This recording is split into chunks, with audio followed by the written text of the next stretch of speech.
মক্কা চুক্তিতে যোগ দিলে ভারতের সঙ্গে সম্পর্ক আরও জটিল হতে পারে। সৌদি আরব, তুরস্ক ও পাকিস্তানের মধ্যে সম্প্রতি স্বাক্ষরিত পারস্পরিক প্রতিরক্ষা চুক্তি বা মক্কা চুক্তিতে যোগ দেওয়ার বিষয়টি বিবেচনা করছে বাংলাদেশ।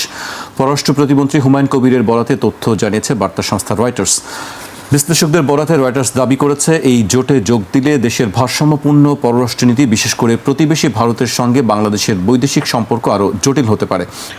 ইসরায়েল আমেরিকা যখন ইরানে অ্যাটাক করছে তখন কিন্তু ইসরায়েলি কমেন্টেটররা একটা আলোচনা করতেছে হু নেক্সট। তখন কিন্তু টার্কির আলোচনাটা এসছে এবং ইসরায়েলি গণমাধ্যমে আমরা পড়তেছিলাম যে তারা তুরস্কের কোথায় কোথায় পারমাণবিক স্থাপনা আছে, কোথায় কোথায় বেজ আছে, এগুলো কোথায় কোথায় অ্যাটাক করতে হবে, বসফরাসের পারে অথবা এডিয়ান সি, মারমারা সি, এইসব জায়গাগুলোতে কোথায় কি আছে না আছে স্থাপনাগুলো নিয়ে তারা আলোচনা করছে এবং তারা ম্যাপিং করতেছে এই জায়গাগুলো ফার্স্ট প্রায়োরিটি হতে হবে এগুলো। এখন প্রশ্ন হচ্ছে যে এখানে টার্কি কিন্তু আবার NATO member, recent NATO conference কিন্তু টার্কিতে হয়েছে। তো সেই জায়গাতে মাথায় রাখতে হবে যে ইরানে অ্যাটাক করা, ইরাকে, সিরিয়াতে, লিবিয়াতে, সুদানে আর তুরস্ক কিন্তু এক জিনিস না। শুধু নেটোতে আমেরিকার পরে এখন সে second most powerful arm forces. তার রিজার্ভ বলেন, তার মিলিটারি ইন্ডাস্ট্রিয়াল কমপ্লেক্স বলেন, তার সোলজারের সাইজ বলেন, ইনোভেশন বলেন, ডিফেন্স টেকনোলজি বলেন, সব জায়গাতে হিউজ পাওয়ার আর কি। ইউরোপের যে কোনো দেশের সাথে সে যুদ্ধ করার জন্য কেপাবল আর কি, তার সেই ফোর্স আছে। সো এবং তুরস্ক বলেও দিয়েছে আর কি যে ইসরায়েল আগে যেসব দেশের ক্ষেত্রে যেটা ভেবেছে সেটা তুরস্কের সাথে ভাবলে সে ভুল করবে, এটা সে বলে দিয়েছে। এবং ইসরায়েলকে, টার্কিশ কমেন্টেটররা বলছে যে ইসরায়েলকে আমরা সত্যি সত্যি মাটির সাথে ঘোরায় দিব, এটা ইরান না যারা শুধু মুখে বলছে যে ওয়াইপড অফ করে দেবে। অতএব সেই জায়গাতে একটা প্রিএমপ্টিভ ডিটারেন্স বলে মিলিটারিতে একটা কথা আছে আর্ম ফোর্সেসের লেক্সিকানে, যে আপনি যুদ্ধ করবার আগেই এমন কিছু করবেন যেন যুদ্ধটার করতে না হয় আসলে। তো এই জন্য যেটা করছে যে ওইটার সাথে এমন একটা জোটে চলে যাওয়া, তৈরি করতে পারা যেটা আমেরিকান বলয়কে একটা রিজার্ভেশনের মধ্যে ফেলে দেবে। তো সেরকম একটা জায়গায় আপনি চিন্তা করে দেখেন, তিনটা দেশের সাথেই কিন্তু পশ্চিমের সম্পর্ক ভিন্ন ভিন্ন কারণে ভালো। তুরস্ক হচ্ছে নেটোর মেম্বার, পাকিস্তান এই ইরান যুদ্ধে সিরিয়াসলি নেগোশিয়েট করেছে দুই পক্ষকে, এবং থার্ড হচ্ছে সৌদি আরব হচ্ছে পশ্চিমের তেলের যোগানদাতা এবং তাদের যে পেট্রোডলার এগ্রিমেন্টের সোর্স। এখন এইরকম একটা চুক্তি হওয়া মানে কি আসলে ইসরায়েলের বিপক্ষে কেউ যুদ্ধে নেমে যাবে? তাও তবে আমেরিকার প্রোটেকশনে আছে। তো এই জন্য এখানে হচ্ছে অনেক মাল্টি ডাইমেনশনাল অনুষঙ্গ আছে, যেটাকে আপনি একটা জিনিস দিয়ে করতে পারবেন না। আবার সাকিব ভাই বলেছেন পাকিস্তানের সাথে তো রয়্যাল ফ্যামিলির, সৌদির আগে থেকেই এই চুক্তি আছে, তারা তাদের রয়্যাল ফ্যামিলির প্রোটেকশনের দায়িত্ব নিয়েছে। দেশের প্রোটেকশনের দায়িত্ব তারা হচ্ছে আমেরিকাকে দিয়েছে, যে ইসরায়েল এবং ইরান থেকে বাঁচার জন্য তাদের দায়িত্ব হচ্ছে নিয়ে তাদের আমেরিকার ফোর্সকে দিয়েছে, আর রয়্যাল ফ্যামিলিকে বাঁচানোর দায়িত্ব দিয়েছে পাকিস্তানকে, তাদেরকে আবার বিশ্বাস করতে পারছে না। তো সেই জায়গাতে আমার মনে হয় যে এখানে অনেকগুলো অনুষঙ্গ একসাথে কাজ করছে, যে এইটা মুসলিম নেটো কিনা। এটাতে ধরেন পাকিস্তানে অ্যাটাক করলো ইন্ডিয়া, অপারেশন সিঁদুরের মতো, সৌদি আরব কীভাবে সাহায্য করবে? যে তার রয়্যাল ফ্যামিলির প্রোটেকশন দিতে পারে না, তার নিজের কিছু নাই, সে কীভাবে যুদ্ধ করবে? অতএব সেই জায়গাতে টেকনিক্যালি আমার কাছে মনে হয়েছে যে মুসলিম নেটো, যে আর্টিকেল 5 রেফার করা হচ্ছে বারবার, যে একজন দেশ আহত হলে আরেকজন আগায় আসবে, যুদ্ধ করা হবে, এই জায়গাটা মনে হয় না ঠিক এক্স্যাক্টলি ওই রকম। কিন্তু এর বাইরে কি আসলে সুবিধা হতে পারে? এখন প্রশ্ন হচ্ছে একই সময় দেখবেন যুদ্ধের বাইরে মিশরকে কিন্তু তারা মিলিটারি একটা অ্যালায়েন্স বলা হচ্ছে। হ্যাঁ, অ্যালায়েন্স এই কারণে একটা বড় বিষয় তো ঘটে গেছে যে গালফ কান্ট্রিগুলোর হিস্টোরিক্যাল প্রোটেকশনের চুক্তি যেটা আমেরিকার উপরে ছিল, পশ্চিমাদের উপরে ছিল, সেটা ইরান নাস্তানাবুদ করে দিয়েছে। সিম্পলি এই দেশগুলোকে প্রোটেকশন দেওয়ার সক্ষমতা আমেরিকার অথবা পশ্চিমের কারো নাই, এটা প্রমাণ হয়ে গেছে। তাহলে এখন প্রশ্ন হচ্ছে গালফ কান্ট্রিগুলোর দুইটা ঝুঁকি আছে, তিনটা ঝুঁকি ইনফ্যাক্ট টেকনিক্যালি। একটা ঝুঁকি হচ্ছে শিয়া ইরানের পক্ষ থেকে একটা ঝুঁকি আছে। ইসরায়েলের এক্সপানশনিস্ট পলিসির জায়গা থেকে তার একটা ঝুঁকি আছে। থার্ড হচ্ছে গালফের ভিতরে ইন্টারনাল একটা পলিটিক্স আছে। আপনার মনে থাকার কথা যে আরব আমিরাত কিন্তু মানে গালফের ভিতরে, জিসিসির ভিতরে কিন্তু দেশ দখল করার চেষ্টা করেছে।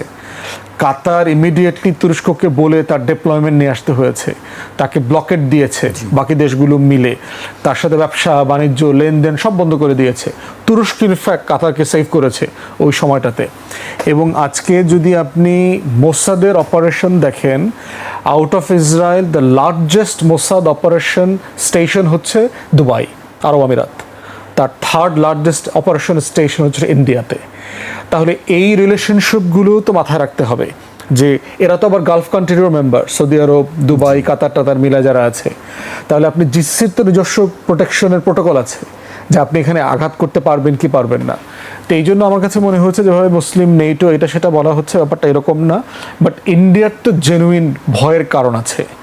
কারণ হচ্ছে যে আপনি এমন কিছু দেশ একত্রিত হয়েছে যার তিনটা দেশের কম্বিনেশন একটা হিউজ পাওয়ারফুল শক্তি বলয় তৈরি করে ফেলেছে।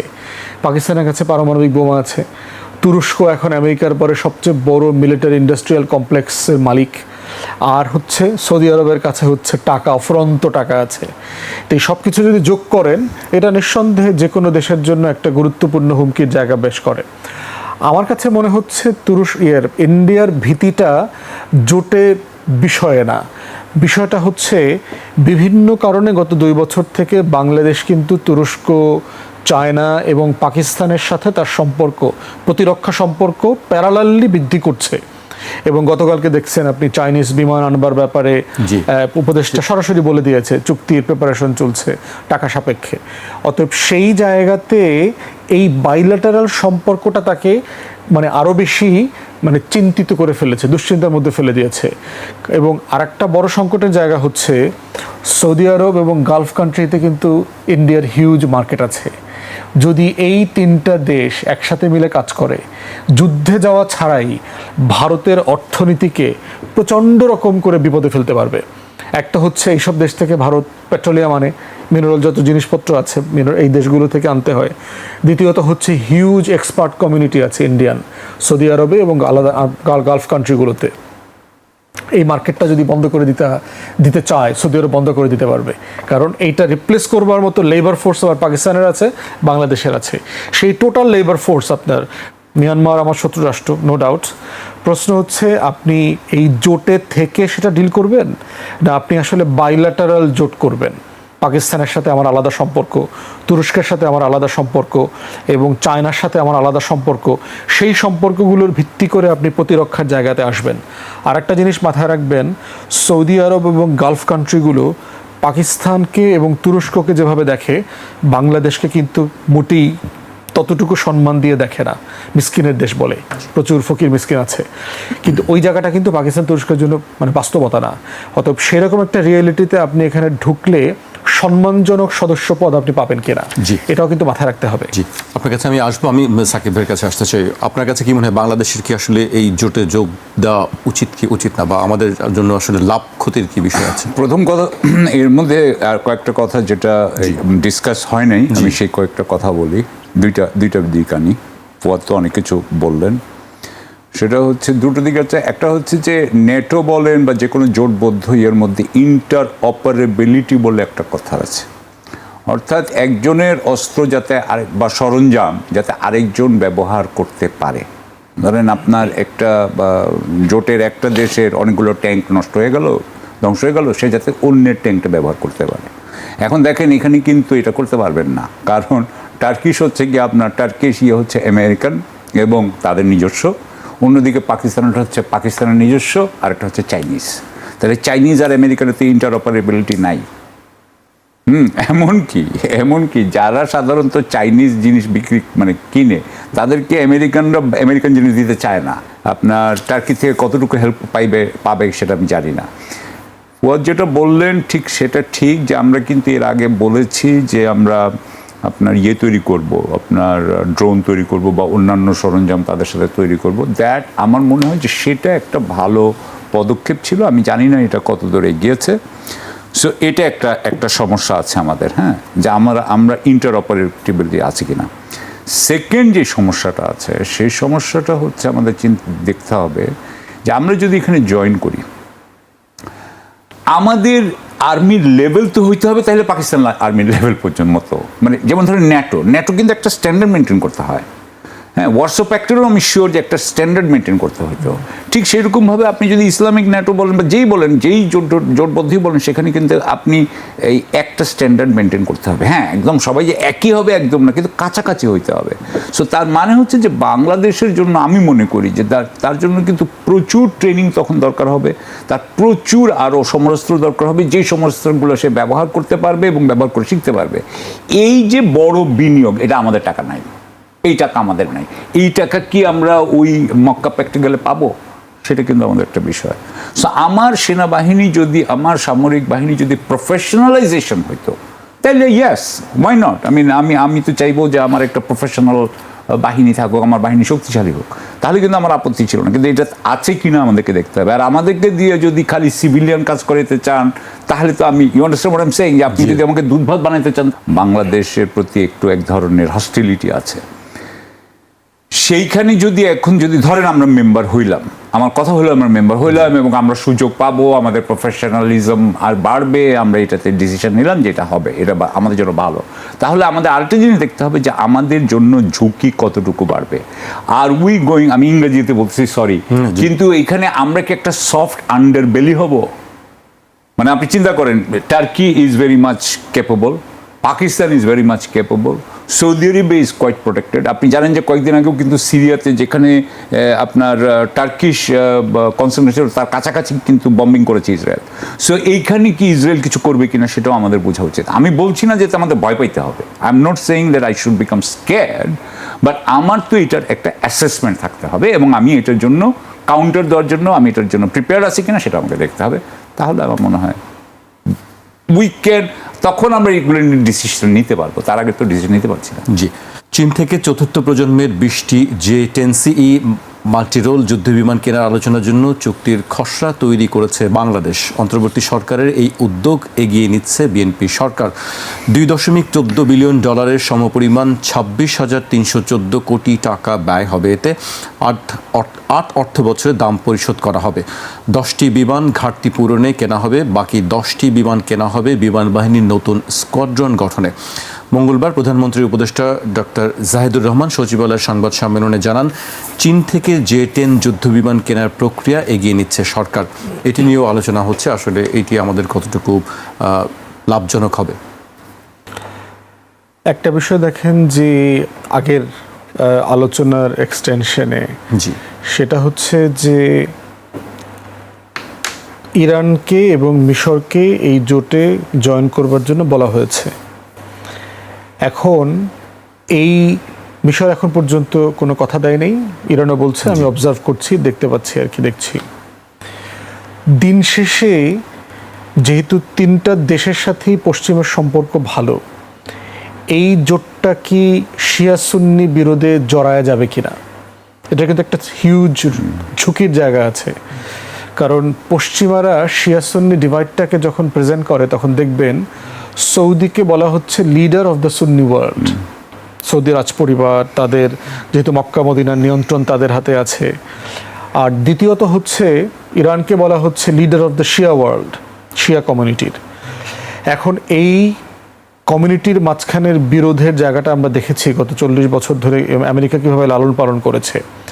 এই যে ফিয়ার ফ্যাক্টরকে কাজ করে, ফিয়ার পুশ করে ব্যবসা করা, যেটা দেখবেন আমি ট্রাম্পের এগেনস্টে দেখলাম যে একজন ডেমোক্র্যাট সেনেটর ভ্যান্স হোলেন, তিনি অভিযোগ করেছেন যে এই অর্থ বছরে নাকি যুদ্ধকে কেন্দ্র করে ট্রাম্পের কোম্পানি নাকি $15 মিলিয়ন উপরে প্রফিট করেছে। আর ক্ষমতা আসার পর থেকে এই টার্মে সে $1 বিলিয়ন উপরে সে প্রফিট করেছে, যুদ্ধ, ক্ষমতা এগুলোকে অপব্যবহার করে। তাহলে এখন প্রশ্ন হচ্ছে যে আমেরিকার এই এস্টাবলিশমেন্টের জায়গাটা কিন্তু খুব পরিষ্কারভাবে আমাদেরকে দেখতে হবে, বোঝার বিষয় আছে যে আমরা অন্য কোনো ভ্রাতৃঘাতী যুদ্ধে জড়ায়া পড়ছি কিনা। দেখবেন যে হুতির এগেনস্টে যখন এন্টি হুতি কোয়ালিশন করা হচ্ছিল, তখন কিন্তু মুসলিম ওয়ার্ল্ডে একই কনসার্ন আসছে। আবার আমাদের তো ওয়াইসি আছে, আমরা সদস্য আছি। বিবৃতি তো শুনি না, দেখি না। বিবৃতি দেয় ওনারা, আপনারা হয়তো ছাপার টাপার না আর কি, সব তো খবরে আসে না আর কি, আপনারা খোঁজ খবর রাখেন না আর কি।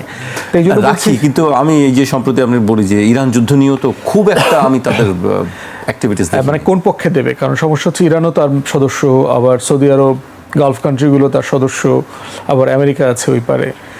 তারা নিজেরাই আসলে ডিভাইডেড হয়ে আছে। হ্যাঁ, নিঃসন্দেহে এটা মানে এটা ডিসফাংশনাল অর্গানাইজেশন। অতএব সেই জায়গাতে আপনার এই ডিফেন্স প্যাক্টার এক্সটেনশনটা কিন্তু খুব জটিল আকার ধারণ করবে, এবং এটাকে একটা অ্যাবিউসিভ ইনস্ট্রুমেন্ট আকারে ব্যবহার করবার চেষ্টা পশ্চিমারা কোনো ফর্মে করে কিনা সেটা কিন্তু আমাদেরকে আবার মাথায় রাখতে হবে। তো সেই জায়গাতে যে ধরেন, যেহেতু এই তিনটা দেশের সাথেই আমেরিকার সম্পর্ক অত্যন্ত ভালো, এন্টি ইরান পজিশনটাকে স্ট্রেনদেন করবার জন্য এটাকে কাজে লাগানো হবে কিনা, এবং অন্যান্য দেশ গালফ কান্ট্রিগুলো, জিসিসি ইতিমধ্যে দেখছেন ওপেক থেকে কিন্তু আরব আমিরাত বের হয়ে গেছে, জিসিসি অলরেডি নিষ্ক্রিয় হয়ে গেছে বিভিন্ন কারণে, সৌদি আরবের সাথে দূরত্ব বেড়ে গেছে। তো এই বাস্তবতাগুলো আমাদের সবাইকে মাথায় রাখতে হবে, কারণ আমার শ্রমিক সৌদি আরবেও যাচ্ছে, আরব আমিরাতেও যাবে, সে সব জায়গাতেই কাজ করছে, আবার আমার ডিফেন্সও দরকার। তো এই জন্য আমরা বোধ করছি যে আমাদের আলোচনাটা করা দরকার।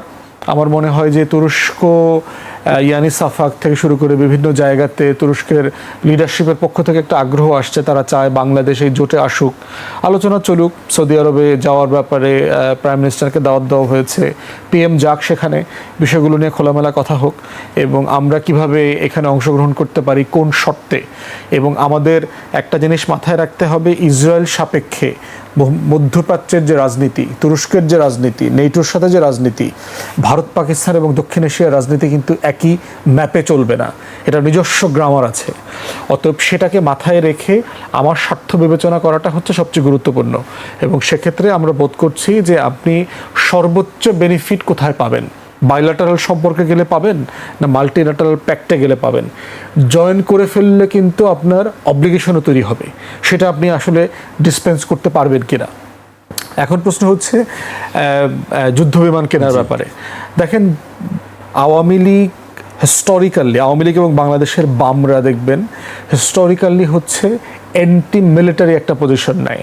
কি দরকার সেনাবাহিনীর, ভারত আমাদের বন্ধু রাষ্ট্র। আমাদের দেখবেন ফরেন পলিসির আপনার মানে বেস লাইন হচ্ছে দুইটা জিনিসে, একটা হচ্ছে আমার প্রতিবেশী হচ্ছে আমার বন্ধু রাষ্ট্র, আর দ্বিতীয়ত হচ্ছে আমার সংবিধানে একটা জিনিস বলে দেওয়া আছে, সবার সাথে বন্ধুত্ব, কারোর সাথে শত্রুতা না। এই দুইটা হচ্ছে আমার বেস লাইন আমার ফরেন পলিসির। প্রবলেম হচ্ছে যে এই দুইটাই দুটো ভুয়া জিনিস। প্রতিবেশী রাষ্ট্র বাই ডিফল্ট আপনার শত্রু রাষ্ট্র হতে পারে, বন্ধু রাষ্ট্র বলে কোনো জিনিস পলিটিক্যাল লেক্সিকানে নাই, এই রাষ্ট্রবিজ্ঞানের ভাষাতে এটা নাই। দ্বিতীয়ত হচ্ছে পৃথিবীর ইতিহাসে দেখা গেছে সভরেন্টির অ্যাটাক সবসময় প্রতিবেশী রাষ্ট্র, রাজ্য, সাম্রাজ্য তাদের মাধ্যমেই হয়ে থাকে। ব্রিটেন আসছে, দেশ দখল করবার জন্য চেষ্টা করেছে, আমেরিকা করেছে, কেউ করে নাই, প্রতিবেশীরা করেছে। অতএব সেই জায়গায় আমার পলিটিক্যাল লেক্সিকন মাথায় রাখতে হবে যে এই জায়গাতে আমার ডিফেন্সের জন্য সম্পর্কর ধারণাটা কিভাবে হতে হবে। এরপরে আপনি চিন্তা করবেন যে এটা আসলে কে ডেলিভার করতে পারবে। আমাদের বিমান বাহিনীর যে অবস্থা, এই আওয়ামী ন্যারেটিভ যেটা করেছে বামপন্থীরা, যে একসময় বিমান বাহিনী অথবা সেনাবাহিনী, নৌবাহিনী করে কি লাভ, পয়সা নষ্ট, আমরা গরিব মানুষকে দিব, এই ন্যারেটিভের বাইরে এসে আওয়ামী লীগ যেটা করেছে পিলখানা গণহত্যা দিয়ে, সেটা হচ্ছে তার ক্যাপাসিটিকে কমায় দেওয়া, তাকে ব্যবসায়ী বানানো, তাকে মার্সেনারি বানানো।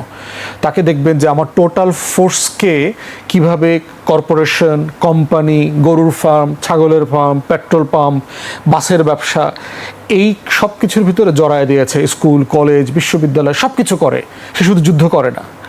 তো সেই জায়গাতে আপনার এই যে একটা ফোর্সকে যে আপনি মানে ব্যাটেল প্রিপেয়ারনেস বলে, যে আপনি যুদ্ধের জন্য তাকে কতটুকু প্রস্তুত করে রাখতে পারছেন, তাকে কি আপনি দিয়ে পুলিশিং করাবেন, তাকে গিয়ে কি আপনি কনস্ট্রাকশনের কাজ করাবেন, তাকে দিয়ে কি আপনি ল এনফোর্সমেন্ট করাবেন, মানে কি করবেন তাকে দিয়ে। আমরা সেই কাঠামোগত ডিফেন্স পলিসি এখনও সেট করতে পারি নাই। সোনার বাংলা একজন প্রতিরক্ষা মন্ত্রী নাই, খেয়াল করেছেন? আমরা এমন একটা রাষ্ট্রে বাস করি যে রাষ্ট্রে আপনার কোনো প্রতিরক্ষা মন্ত্রী নাই। কেন? ওই যে আপনার ডিফেন্সের ফরেন পলিসির জন্য আপনি দুইটা বেজ লাইন ঠিক করেছেন। আমার তো বন্ধু রাষ্ট্র, কার সাথে যুদ্ধ করব? কমন কথা দেখবেন বাংলাদেশে সব জায়গায়, ভারতের সাথে যুদ্ধ করবো। ভারতের যুদ্ধ করে আপনি পারবেন? এত বড় দেশ তো দিনে দিনে 2 ঘন্টার ভিতর দেশ দখল করে ফেলবে। তার থেকে কীভাবে ম্যানেজ ট্যানেজ করে চলেন টলেন দেখবেন। আপনি সবসময় দেখবেন যে এই লাইনে কথাবার্তা বলা হয়, অথচ ভারতের সাথে যুদ্ধ করলে কেন আপনি হেরে যাবেন কেন? পৃথিবীতে আরও ছোট দেশ বড় দেশের সাথে যুদ্ধ করে জিততে পারে, এটা ইরান দেখাই দিছে না? স্যাংশনের ভিতরে, এত রেস্ট্রিকশনের ভিতরে জিনিসপত্র বেচা কেনা নেয়, সারা পৃথিবী থেকে আলাদা করে ফেলছে। তারপরে পৃথিবীর সবচেয়ে সুপার পাওয়ারকে নাকানি চুবানি খাওয়া দিছে। তো সেইখানে আমাদের দেখতে হবে যে আমার ডিফেন্স, আমার মিলিটারি, আমার সিকিউরিটি প্রোটেকশনের জায়গাতে যার কাছ থেকে যেটা এনে আপনি পারবেন নিজে বানাবেন অথবা কিনবেন অথবা ডিপ্লয় করবেন, সেই ধরনের বাইল্যাটারাল চুক্তিতে আপনাকে যেতে হবে আপনার সেফটির জন্য। কারণ আমার যা আছে, আমি আরেকটা সাইড বলি, হ্যাঁ, আমি ওনার সাথে একদম সম্পূর্ণ একমত। আমি এক সময় যখন এনডিসিতে ছিলাম, আমি একটা কথা বলতাম যে আর্মির, একদিন বলছিলাম আর কি, যে আর্মির যে কাজটা করা হয় এটা চাকরি না, এটা একটা ইংরেজিতে বলে vocation. It is not a job, it's a vocation. এটা একটা ব্রত, বাংলায় বলে ব্রত, মিশন। হ্যাঁ, মিশন। তাদেরকে আপনি দেখবেন যে রিটায়ারমেন্ট দিয়ে, বেনিফিট দিয়ে, জমি দিয়ে তাদেরকে সবসময় এক ধরনের প্রিভিলেজ দিয়ে রাখা হয়েছে। And at the same time তারা যাতে ফাইটিং আর্মি না হয় সেজন্য নানান ধরনের চেষ্টা করা হয়েছে। তারা পিস কিপার আর্মি হয়েছে, তারা কিন্তু ফাইটিং আর্মি হয়নি। এখন আমি এই ফাইটিং আর্মি যে হয় নাই সেটা তো এটা ফ্যাক্ট। এখন ফ্যাক্টের পরে আমরা চাই এটা ফাইটিং আর্মি হোক। এখন এটার মধ্যে আপনি বললেন যে আমরা এখন একটু ইকুইপমেন্ট নিয়ে একটু কথা বলি। হ্যাঁ, ফাইটিং আর্মির তো অনেক পার্ট আছে, ছোট্ট একটা পার্ট হচ্ছে ইকুইপমেন্ট। এখন ইকুইপমেন্টগুলো যখন আমরা বলি, এর আগেও কিন্তু MiG-29 আমরা বলছিলাম, এটা কিন্তু একটা একটা একটা একটা তামাশা। হ্যাঁ, এটা কিন্তু এক ধরনের তামাশা, মানে কি, এটা ধরনের একটা হাইপ তোলা হয় যে আমাদের একটা প্লেন কিনবো, সাথে সাথে আমাদের মনে হয় বিমান বাহিনীটা একেবারে টপ বিমান বাহিনী হয়ে যাবে। কিচ্ছু হয় নাই। কারণ আপনার একটা J-10C কিনলে তো হবে না। J-10Cর সাথে আপনার ওয়েপন্স কী কী আছে, আপনার মিসাইলগুলো কী কী আছে সেটা আপনার জানতে হবে। আপনার এভিওনিক্স কী আছে, অর্থাৎ আপনি কি জ্যাম করতে পারেন নাকি আপনাকে জ্যাম করতে পারে আপনার জানতে হবে। তৃতীয় হচ্ছে, যেটা ছাড়া কোনো মতেই হবে না, সেটা হচ্ছে আপনার উড্ডয়নরত রেডার প্লেন আছে কিনা। আপনার অ্যাওয়াক্স জাতীয় E-3 যেটা আছে আপনার আমেরিকানদের, চাইনিজদেরও আছে প্লেন, হ্যাঁ, যেটা উপরে উঠে। কারণ উপরে না উঠলে কিন্তু আপনি উপরের ইয়েটা দেখতে পাবেন না, এত দূর যাবেন আপনার ভিশনটা না হলে কিন্তু সিস্টেম। জি, হ্যাঁ। সো আপনার নিচের রেডার যেটা মাটিতে আটকানো আছে সেটা কিছু দূর যেতে পারে, কিন্তু উপর থেকে হলে অনেক বেশি রেঞ্জ। সো আপনার যদি ওগুলার না থাকে তাহলে আমার মনে হয় ওই প্লেন দিয়ে আপনি ওইটা কোনো সদ্ব্যবহার করতে পারবেন না। সুতরাং এটা পুরো একটা সিস্টেমের ব্যাপার, এই সিস্টেমটা থাকতে হবে। এবং এই সিস্টেমটা আমরা ওই প্লেনগুলো কেন কিনছি না? হ্যাঁ, আমাকে কিনতে হবে। আমি যখনই বলবো তখন আমাকে পুরো সিস্টেমটা চিন্তা করতে হবে। সিস্টেমটা চিন্তা করে পুরো সিস্টেমের পুরো কম্পোনেন্ট আমার লাগবে। 8 বছরের মধ্যে J-20 হবে, J-35 হবে, ততদিনে এইগুলা হয়ে যাবে, অবসলিট হয়ে যাবে। I am sorry but to say this, J-10C will become obsolete at that time. এবং আরেকটা কথা আপনাকে আমি বলি, এখানে আরেকটা কথা ফুয়াদ সাহেব, আমরা যে সময় এটা কিনতেছি সেই সময় কিন্তু ইরান যুদ্ধ কিন্তু আমাদের একটা এক্সপিরিয়েন্স। তাহলে ইরান আমাদেরকে কি দেখাইলো? ইরান আমাদেরকে দেখাইলো যে আমাদের 3টা জিনিস লাগে। ইরানের 3টা জিনিস লাগছে। ইরান কি করছে? একটা মিসাইল আছে, মিসাইল টেকনোলজি, মিসাইল সুপ্রিমেসি আছে বা সভরেন্টি আছে, ড্রোন সভরেন্টি আছে, আর তৃতীয় হচ্ছে যে তার মিলিটারি যে ইনস্টলেশনগুলো, যেখান থেকে সে আপনার এইগুলো লঞ্চ করে সেগুলো সব মাটির নিচে, সেগুলোকে আপনি অ্যাটাক করতে পারবেন না। এটা তো নতুন আপনার কম পয়সায় আপনি যুদ্ধ করছেন। তো বাংলাদেশ এটা করতে পারে না কেন? ইরানের দেখা দেখি অন্যান্য দেশগুলো সেই করছে। এই আমি দেখলাম গতকালকের খবর হচ্ছে যে ভারত তার অ্যাস্ট্রা এবং আরেকটা কোন মিসাইল প্রাইভেট সেক্টরের হাতে দিয়ে দিচ্ছে for production. So that means that they will be producing a lot. So আমার কাছে মনে হয় যে আমরা কিন্তু এই জিনিসটা কি দেখেছি, আমরা কি এই জিনিসটা খেয়াল করলাম, আমরা কি এটা নিচ্ছি। আমার মনে আছে আজকে থেকে আমি যখন এনডিসিতে 12, 13, 14 সেই সময় যখন ড্রোনের কথা বললাম, সাথে সাথে আমাকে উড়াই দেওয়া হইলো। তখন বললো যে বইয়ের তখন ড্রোন বানাতে চাচ্ছিল, তখন বলছে তাদেরকেও বানাতে দেওয়া যাবে না, ড্রোন ওনারা বানাইতেই দিবেন না তখন। কারণ ওইটা হচ্ছে গিয়ে আপনাকে আমি যখনই রেভলিউশনারি কথা বলতেছি এবং যেখানে আপনার পয়সা কম লাগবে সেখানেই এক ধরনের আছে। সো পয়সা খরচ করতে পারলেই যদি মনে করেন যে ভালো হয়ে গেলাম, তা তো হইলাম না। সো আমি মনে করি যে আমি আপনাদেরকে 2টা বলছি যে কারণে এই 26,000 কোটি টাকা খরচের ব্যাপারে আমাদেরকে আরেকটু চিন্তা করা উচিত। জি, আমি ব্যারিস্টার আসাদুজ্জামান ফুয়াদের কাছে আসতে চাই। এবার একটু ইরানের বিষয় নিয়ে আলোচনা করতে চাই। ইরানের বিরুদ্ধে যুক্তরাষ্ট্রের নতুন নিষেধাজ্ঞার নাম অপারেশন ইকোনমিক আউটকাস্ট। বাংলাদেশ সময়ে সোমবার রাতে এই অভিযানের ঘোষণা দেন মার্কিন অর্থমন্ত্রী স্কট বেসেন্ট। নিষেধাজ্ঞার আওতায় আছে প্রায় 60টি প্রতিষ্ঠান, ব্যক্তি ও জাহাজ।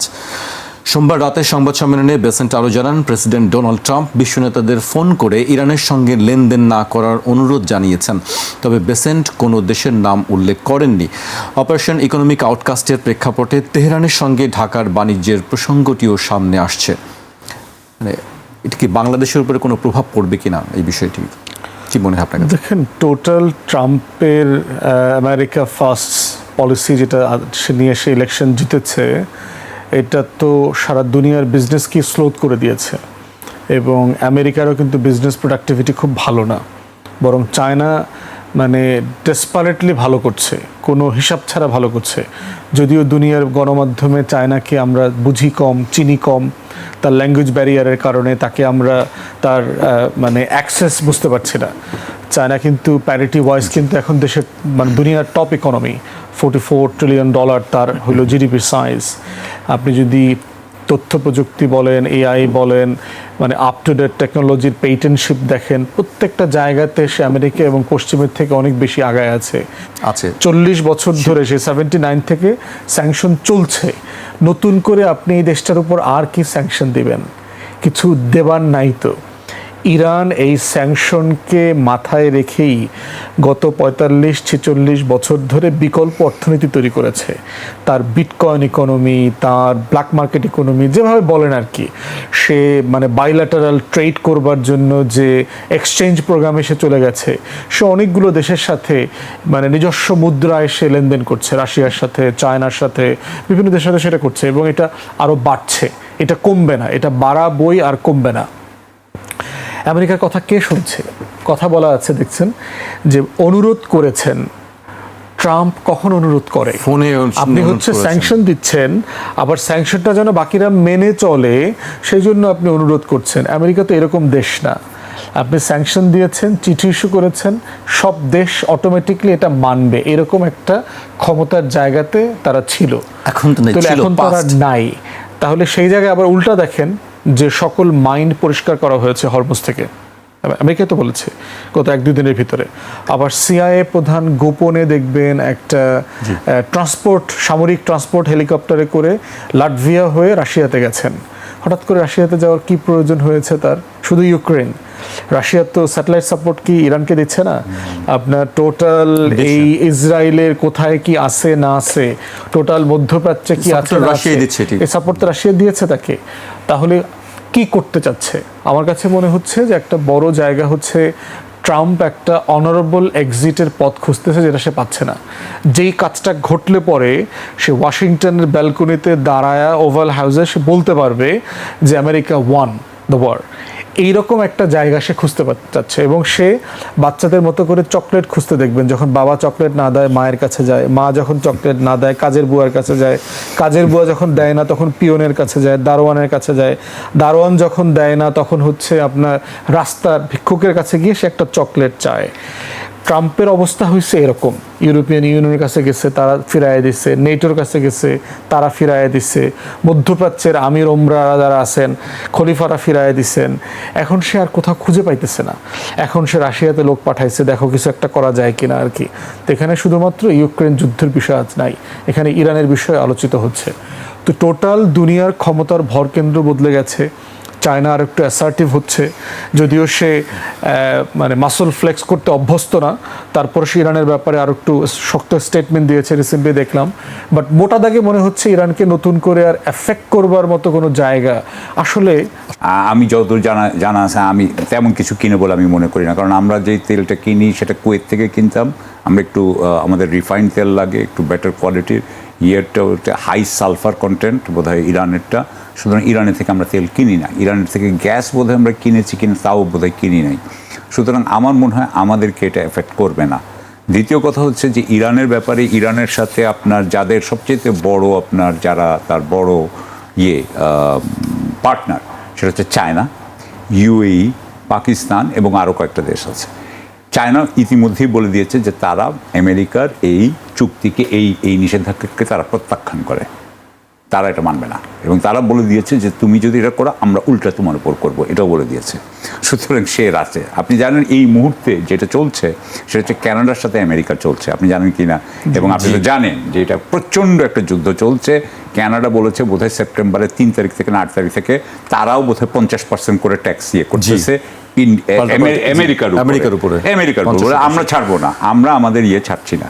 সুতরাং এই অবস্থায় পাকিস্তান মানবে বলে আমি মনে করি না। পাকিস্তান বা ইউএই, এখানে আর একটা ব্যাপার আছে, সেটা হচ্ছে যে এই যে 40 এই যে ফুয়াদ বললো যে আপনার 79 থেকে এটা শুরু হয়েছে, ইতিমধ্যে আপনি দেখবেন যে কতগুলো ল্যান্ড রুট আছে হচ্ছে আপনার ইয়ে থেকে, ইরান থেকে to central Asia and to Pakistan.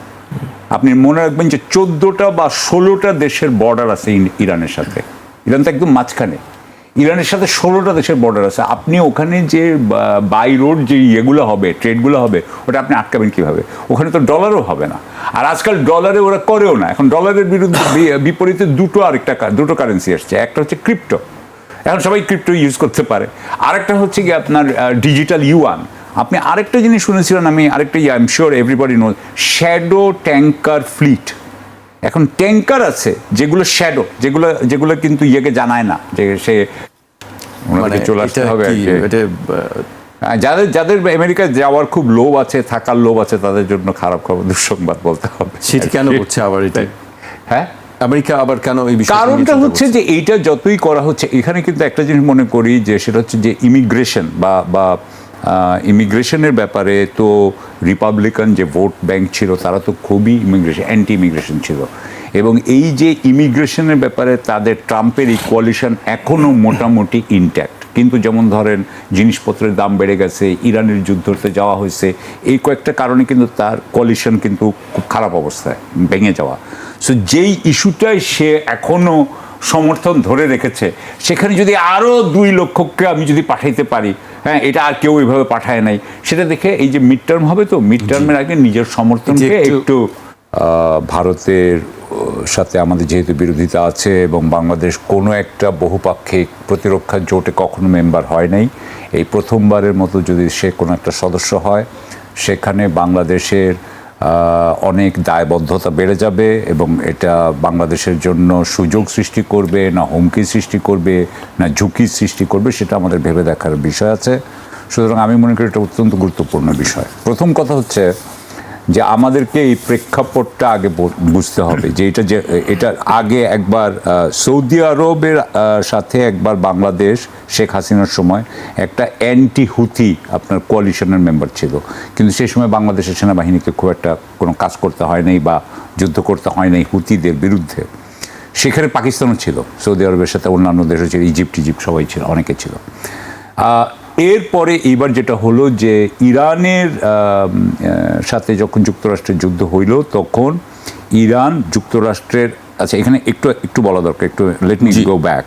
সেটা হচ্ছে যে পাকিস্তানি সেনাবাহিনী বোধহয় 8,000, এখন আমি যতদূর মনে পড়ে 8,000 বা 10,000, তারা already station in Saudi Arabia, এবং সাথে সাথে মার্কিন বাহিনীর সাথেও কিন্তু সৌদিদের এই ধরনের একটা চুক্তি ছিল, যেখানে সৌদ পরিবারকে তারা নিরাপত্তা দিবে বলে বলা হইতো, এবং এর পরিবর্তে আপনার সৌদি আরবিয়া আপনার যুক্তরাষ্ট্রের সাথে একটা আর্থিক সম্পর্ক করেছে এবং পাকিস্তানের সাথেও আর্থিক সম্পর্ক করেছে।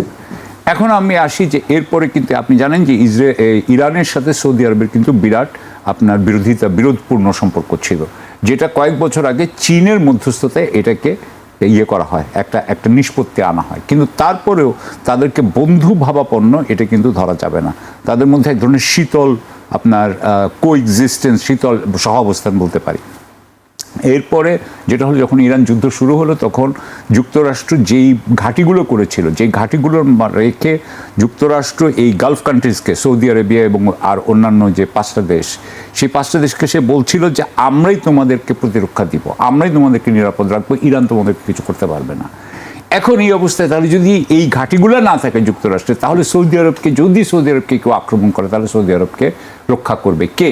সেই প্রতিরক্ষার জন্য সে দুইটা দেশকে বেছে নিয়েছে, পাকিস্তান এবং টার্কি। অর্থাৎ সৌদি আরবকে যদি কেউ আক্রমণ করে তাহলে পাকিস্তান এবং টার্কি তার আপনার প্রতিরক্ষায় আসবে বলে আমরা এটা ধরে নিতে পারি, কারণ এটাই সে করে থাকে। কারণ এর পরিবর্তে সৌদি আরব কী করবে? সৌদি আরব তাদেরকে টাকা পয়সা দিবে বলে আমরা মনে করি। এখন আমরা কিন্তু এই ড্রাফটটা দেখি নাই, তার মানে ড্রাফটটাতে আমি যদি না দেখি, এটা যে মিউচুয়াল পারস্পরিক, এটা আমার মনে হয় না। কথার কথা বলি যে যদি পাকিস্তান আর ইন্ডিয়ার মধ্যে যদি যুদ্ধ হয় তাহলে কি আপনার সৌদি আরব এসে আপনার পাকিস্তানের পক্ষে যুদ্ধ করবে ইন্ডিয়ার এগেনস্টে? আমি জানি না। টার্কি এসে কি, তুরস্ক এসে কি তখন পাকিস্তানের পক্ষে? আপনি যেটি বলছেন যে ড্রাফট আমরা দেখিনি, কিন্তু এরই মধ্যে আন্তর্জাতিক গণমাধ্যমগুলো বলছে যে চুক্তির মধ্যে আছে যে একটি দেশ আক্রান্ত হলে বাকিরা সেই, আমার কাছে এটা ফিজিবল মনে হয় না।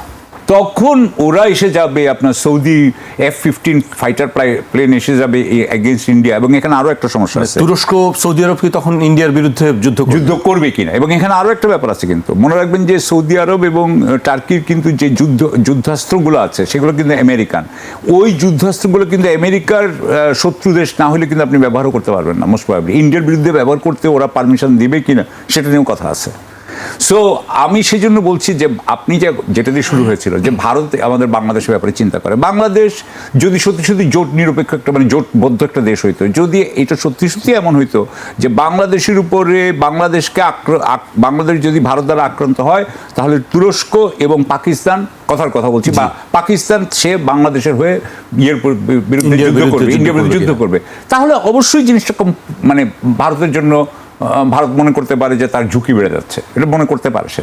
কারণ সে একা বাংলাদেশকে যতটা সহজে কবজা করতে পারবে, তার সাথে যদি তার দুইটা দেশ থাকে, টার্কি এবং পাকিস্তান, তার পাশে দাঁড়ায় থাকে এবং বলে যে আমরা তোমাকে কোনো মতেই বাংলাদেশকে অ্যাটাক করতে দিব না, তাহলে অবশ্যই ভারতের আপনার সীমাবদ্ধতা হবে। এবং তার ফলে উত্তর পূর্ব ভারতে কি হইতে পারে, বিচ্ছিন্নতাবাদীদেরকে কোনো মানে উৎসাহ দেওয়া হবে কিনা, এগুলো তারা ভাবতে পারে।